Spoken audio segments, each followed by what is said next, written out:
Assalamualaikum warahmatullahi wabarakatuh. Halo teman-teman semua, salam sejahtera bagi kita semua. Pada video kali ini kita akan membahas mata kuliah ekonomi kesehatan dengan tema kemandirian dan kelembagaan pelayanan kesehatan. Sebelumnya, tak lupa yang saya hormati Ibu Dr. Ayu Laili Rahmiati SKM MM selaku dosen pengampu mata kuliah ekonomi kesehatan, dan juga teman-teman yang saya banggakan.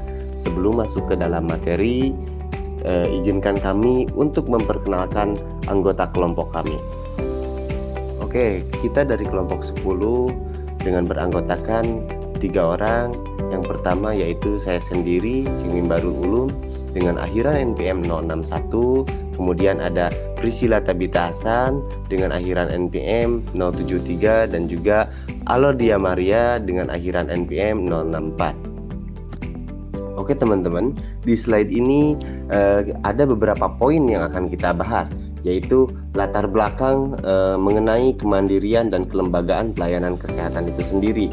Kemudian tujuan dan asas Badan Layanan Umum, karakteristik Badan Layanan Umum, pengelolaan Badan Layanan Umum, pedoman penilaian Badan Layanan Umum, kerangka hukum dan kebijakan Badan Layanan Umum, dan yang terakhir, alasan rumah sakit dijadikan Badan Layanan Umum. Di sini latar belakang mengenai Badan Layanan Umum.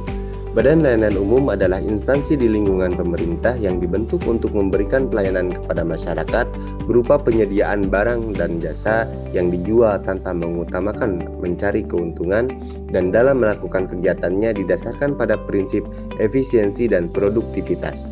Undang-Undang Nomor 1 Tahun 2004 Pasal 1. Kemudian di sini Badan Layanan Umum itu dibagi menjadi 2, yaitu Badan Layanan Umum Pusat dan Badan Layanan Umum Daerah atau BLUD, dan masing-masing mempunyai pengaturannya sendiri. Latar belakang dari Badan Layanan Umum Pusat, jika kita lihat, Badan Layanan Umum Pusat ini adalah instansi di lingkungan pemerintah yang dibentuk untuk memberikan pelayanan kepada masyarakat berupa penyediaan barang atau jasa yang dijual tanpa mengutamakan mencari keuntungan, dan dalam melakukan kegiatannya berdasarkan dari prinsip efisiensi dan produktivitas. Yang kedua, Badan Layanan Umum Daerah Pasal 1 Angka 1 Permendagri 61 Tahun 2007 tentang Pedoman Teknis Pengelolaan Keuangan Badan Layanan Umum Daerah menyatakan bahwa Badan Layanan Umum ini satuan kerja perangkat daerah atau unit kerja perangkat daerah di lingkungan pemerintah daerah yang dibentuk untuk memberikan pelayanan kepada masyarakat berupa penyediaan barang atau jasa yang dijual tanpa mengutamakan mencari keuntungan, dan dalam melakukan kegiatannya didasarkan pada prinsip efisiensi dan produktivitas. Sekarang kita masuk ke bagian tujuan dan asas Badan Layanan Umum. Tujuan Badan Layanan Umum atau BLU bertujuan untuk meningkatkan pelayanan kepada masyarakat dalam rangka memajukan kesejahteraan umum dan mencerdaskan kehidupan bangsa dengan memberikan fleksibilitas dalam pengelolaan keuangan berdasarkan prinsip ekonomi dan produktivitas dan penerapan praktek bisnis yang sehat. Selanjutnya, asas Badan Layanan Umum. BLU beroperasi sebagai unit kementerian negara atau lembaga atau pemerintah daerah untuk tujuan pemberian layanan umum yang pengelolaannya berdasarkan kewenangan yang didelegasikan oleh instansi induk yang bersangkutan. BLU mengelola penyelenggaraan layanan umum sejalan dengan praktek bisnis yang sehat. Pejabat BLU bertanggung jawab atas pelaksanaan kegiatan layanan umum kepada pimpinan instansi induk. Kemudian, rencana kerja, anggaran, dan laporan BLU dan instansi induk tidak terpisah. Karakteristik BLU. Rencana kerja dan anggaran serta laporan keuangan dan kinerja dan BLU disusun dan disajikan sebagai bagian yang tidak terpisahkan dari rencana kerja dan anggaran serta laporan keuangan dan kinerja kementerian, negara, lembaga, SKPD pemerintah daerah. bagian dari perangkat pencapaian tujuan kementerian negara, lembaga pemerintah daerah, dan karena statusnya hukum BLU tidak terpisah dari kementerian negara, lembaga pemerintah daerah sebagai instansi induk, maka pengelolaan keuangan Badan Layanan Umum yaitu BLU menyelenggarakan kegiatannya tanpa mengutamakan keuntungan. Selanjutnya, karakteristik BLU. Pemberian layanan umum yang pengelolanya berdasarkan kewenangan yang didelegasikan oleh instansi induk yang bersangkutan. Jadi BLU bukan merupakan subjek pajak daerah maupun negara. Pendapatan dari yang diperoleh, jasa layanan yang diberikan kepada masyarakat, dan hibah tidak terikat, dan yang diperoleh dari masyarakat atau badan lain merupakan pendapatan operasional BLU. Pengawal dapat terdiri dari PNS dan non-PNS berdasarkan pada tata kelolaan kepegawaian BLU dalam PP nomor 23 tahun 2005 tentang pengelolaan keuangan Badan Layanan Umum, yang mana pejabat pengelola dan pegawai BLU dapat terdiri dari pegawai negeri sipil atau PNS dan tenaga profesional non-PNS sesuai dengan kebutuhan BLU. Selanjutnya akan disampaikan oleh teman saya. Selanjutnya, pengelolaan Badan Layanan Umum. Pola pengelolaan keuangan BLUD yang selanjutnya disingkat PPK BLUD adalah pola pengelolaan keuangan yang memberikan fleksibilitas berupa keleluasaan untuk menerapkan praktek-praktek bisnis yang sehat untuk meningkatkan pelayanan kepada masyarakat dalam rangka memajukan kesejahteraan umum dan mencerdaskan kehidupan bangsa. Sebagai pengecualian dari ketentuan pengelolaan keuangan daerah, pada umumnya, fleksibilitas yang dimaksud adalah keleluasaan pengelolaan keuangan atau barang BLUD pada batas-batas tertentu yang dapat dikecualikan dari ketentuan yang berlaku umum. Standar pengelolaan Badan Layanan Umum minimal harus memenuhi persyaratan. A. Fokus pada jenis pelayanan, yang artinya mengutamakan kegiatan pelayanan yang menunjang terwujudnya tugas dan fungsi BLUD. Yang B. Terukur, artinya SPM merupakan kegiatan yang pencapaiannya dapat dinilai sesuai dengan standar yang telah ditetapkan.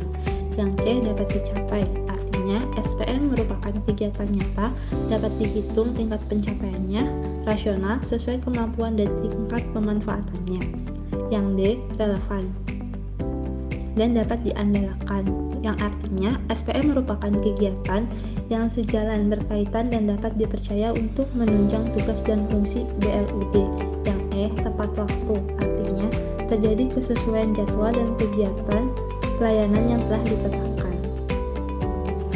Tarif layanan pengelolaan Badan Layanan Umum, yaitu imbalan yang dimaksud adalah berupa tarif di mana merupakan imbalan hasil yang wajar sesuai jenis layanan BLUD yang bersangkutan, seperti yang disebutkan pada pasal 58 ayat 4. Penetapan tarif layanan harus mempertimbangkan kontinuitas dan pengembangan layanan, daya beli masyarakat, serta kompetisi yang sehat. Layanan tarif BLUD ditentukan oleh kepala daerah dalam bentuk tim. Peraturan kepala daerah mengenai tarif layanan BLUD dapat dilakukan perubahan sesuai kebutuhan dan perkembangan keadaan, serta berpedoman pada pasal 58. Tujuan pedoman penilaian. Yang A. Tersedianya acuan bagi tim penilaian dalam melakukan penilaian atas usulan SKPD atau unit kerja pada SKPD yang akan menerapkan PPK BLUD. Yang B. Tersusunnya instrumen penilaian bagi tim penilaian sesuai dengan karakteristik dan potensi daerah. Yang C. Terjaganya objektivitas, transparansi, dan kualitas penilaian. Tata cara penilaian yang dilakukan dengan menggunakan format yang telah ditetapkan yang berisikan nomor urut, dokumen administrasi yang dinilai, nilai bobot dokumen, indikator, unsur yang dinilai, nilai per unsur atau dalam angka 0 sampai 10, bobot per unsur yang dinilai, hasil penilaian per unsur, dan nilai akhir. Yang A. Nomor urut adalah nomor urut dokumen administrasi yang akan dinilai. B. Dokumen administrasi, yaitu dinilai dokumen-dokumen persyaratan administrasi yang terdiri dari pernyataan kesanggupan meningkatkan kinerja pola tata kelola, rencana strategis bisnis, laporan keuangan pokok, atau prognosa atau proyeksi laporan keuangan, standar pelayanan minimal atau SPM, dan hasil penilaian audit terakhir atau pernyataan bersedia untuk diaudit. Yang C, nilai bobot dokumen adalah pembobotan terhadap dokumen administratif yang berdasarkan pada tingkat kepentingan dokumen dengan menggunakan CARL, yaitu kemampuan untuk mencapainya, capability, bisa diterima accessibility, dan dapat diandalkan reliability, mengandung daya ungkit yang tinggi, leverage. Lalu yang D, indikator. Indikator adalah suatu alat ukur untuk mengetahui adanya penyimpangan dari apa yang telah ditetapkan sebagai bahan untuk pengambilan keputusan. Yang E, unsur yang dinilai, yaitu unsur-unsur yang harus tercantum dan merupakan bagian dari dokumen yang dinilai. Selengkapnya tertera di dalam format penilaian. Masih mengenai pedoman penilaian Badan Layanan Umum. F, nilai per unsur skala penilaian 0 sampai 10. Nilai per unsur adalah suatu angka yang diberikan pada setiap unsur dari unsur yang dinilai. Nilai per unsur menggunakan skala dengan rentang angka 0 sampai 10. G, bobot per unsur. Bobot per unsur adalah pembobotan terhadap unsur yang dinilai yang sudah ditentukan di dalam pedoman ini berdasarkan CARL. H, hasil penilaian per unsur. Hasil penilaian per unsur adalah hasil kali antara nilai per unsur dengan bobot per unsur.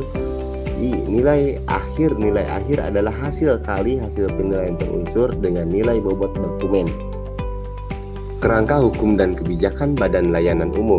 Kerangka hukum Badan Layanan Umum atau BLU. Rumah sakit kerangka hukum dalam perencanaan merupakan dasar seorang perencana untuk menyusun suatu rencana.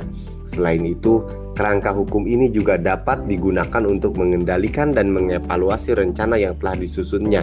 Dengan adanya kerangka hukum tersebut, rencana dapat disusun dengan terarah, sehingga hasilnya sejalan dengan hukum yang berlaku. Berdasarkan Undang-Undang Nomor 10 Tahun 2004 tentang pembentukan peraturan perundang-undangan, ada 5 jenis instrumen hukum di Indonesia, yaitu 1. Undang-Undang Dasar Negara Republik Indonesia tahun 1945. 2. Undang-Undang Peraturan Pemerintah pengganti undang-undang. 3. Peraturan pemerintah. 4. Peraturan presiden. 5. Peraturan daerah yang terdiri atas A. Peraturan daerah provinsi, B. Peraturan daerah kabupaten atau kota, dan C. Peraturan desa. Kemudian kebijakan Badan Layanan Umum juga di sini diatur dalam beberapa peraturan perundang-undangan yang secara khusus mengaturnya, yaitu 1. Pasal 1 angka 23 pasal 68 dan pasal 69 Undang-Undang Nomor 1 Tahun 2004 tentang Perbendaharaan Negara. 2. PP Nomor 23 Tahun 2005 tentang Pengelolaan Keuangan Badan Layanan Umum. 3. PP Nomor 65 Tahun 2005 tentang Pedoman Penyusunan dan Penerapan Standar Pelayanan Minimal. 3. PP Nomor 65 Tahun 2005 tentang Pedoman Penyusunan dan Penerapan Standar Pelayanan Minimal. 4. Peraturan Menteri Dalam Negeri Nomor 61 Tahun 2007 tentang Pedoman Teknis Pengelolaan Keuangan Badan Layanan Umum Daerah. 5. Peraturan Dirjen Perbendaharaan Nomor 50/PB/2007 tentang petunjuk pelaksanaan pengelolaan penerimaan negara bukan pajak PNPP oleh satuan kerja instansi pemerintah yang menerapkan pengelolaan keuangan. Kemudian alasan rumah sakit dijadikan Badan Layanan Umum. Rumah sakit sebagai salah satu jenis Badan Layanan Umum merupakan ujung tombak dalam pembangunan kesehatan masyarakat. Namun, tak sedikit keluhan selama ini diarahkan pada kualitas pelayanan rumah sakit yang dinilai masih rendah. Ini terutama rumah sakit daerah atau rumah sakit milik pemerintah. Penyebabnya sangat klasik, yaitu masalah keterbatasan dana yang dimiliki oleh rumah sakit umum, daerah, dan rumah sakit milik pemerintah, sehingga tidak bisa mengembangkan mutu layanannya, baik karena peralatan medis yang terbatas maupun kemampuan sumber daya manusia yang rendah. Perkembangan pengelolaan rumah sakit baik dari aspek manajemen maupun operasional sangat dipengaruhi oleh berbagai tuntutan dari lingkungan, yaitu antara lain bahwa rumah sakit dituntut untuk memberikan pelayanan kesehatan yang bermutu dan biaya pelayanan kesehatan terkendali sehingga akan berujung pada kepuasan pasien. Tuntutan lainnya adalah pengendalian biaya. Pengendalian biaya merupakan masalah yang kompleks karena dipengaruhi oleh berbagai pihak, yaitu mekanisme pasar, tindakan ekonomis, sumber daya manusia yang dimiliki, profesionalitas, dan yang tidak kalah penting adalah perkembangan teknologi dari rumah sakit untuk itu sendiri. Rumah sakit pemerintah yang terdapat di tingkat pusat dan daerah tidak lepas dari pengaruh perkembangan tuntutan tersebut. Dipandang dari segmentasi kelompok masyarakat, secara umum rumah sakit pemerintah merupakan layanan jasa yang menyediakan untuk kalangan menengah ke bawah, sedangkan rumah sakit swasta melayani masyarakat kelas menengah ke atas. Biaya kesehatan cenderung terus meningkat dan rumah sakit dituntut untuk secara mandiri mengatasi masalah tersebut. Peningkatan biaya kesehatan menyebabkan fenomena tersendiri bagi rumah sakit pemerintah, karena rumah sakit pemerintah memiliki segmen layanan kesehatan untuk kalangan menengah ke bawah. Akibatnya rumah sakit pemerintah diharapkan menjadi rumah sakit yang murah dan bermutu. Baik, terima kasih. Selesai sudah pembahasan mengenai kemandirian dan kelembagaan pelayanan kesehatan. Bagi teman-teman, bila ada pertanyaan, silahkan ditulis di kolom komentar di bawah yang telah kami sediakan. Sebelumnya terima kasih. Assalamualaikum warahmatullahi wabarakatuh.